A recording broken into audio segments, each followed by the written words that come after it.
Europe and China and the intertwinement between those two. Look, the reason Europe has become weaker is because they've deindustrialized. And why have they deindustrialized? Because they pursued a green energy agenda following the lead of the Biden administration, and that necessarily empowers China and Russia. We need to acknowledge that it's our decisions that are making these countries stronger. We need to fix that, not whine at countries that have 10 million people. Or people just like cheap stuff no matter where they live, right? So they look for cheaper providers. Well, they'd love to have cheap energy in Europe, and they don't have it because of the policies of the green energy lobby. But people do love cheap stuff. And it is not a secret, Aila, Wang, with the new federal state of China, that we get stuff cheaper from China than in many respects than we can make it here. Forget about what China's doing. And I mean, look, I don't want to forget, but forget about what China's doing. We're killing ourselves here.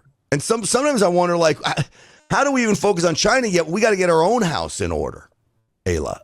With all of the issues that we've already observed in this country, I think business owner does have a very, a narrow path in strengthening its own business and expanding, its operations. To be honest, in China, it's the same. But the difference is that in China, business owners use bribery, to expand their paths, so that some of the business owners were able to expand their operations or able to profit from their own business. But that's the difference in the United States.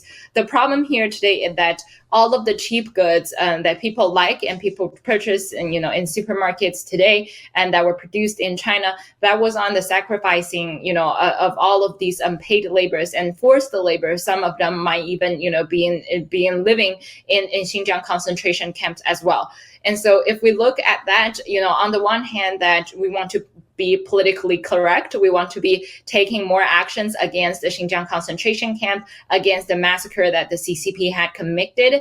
On the other hand, we have been importing these cheap goods, from China, and that will also strengthen CCP's ability to, to expand its powers and to expand its factories to have more unpaid laborers and underage laborers. So I think, overall, I think decoupling is still very essential in making effective policies by knowing, what the CCP has been doing to its own citizens was also very important, because it was not the only, it's not an easy solution just to move factories from China to United States. It's also to understand the logic and the tactics of the Chinese Communist Party. They have been implementing against the United States for decades, and they've managed to do that.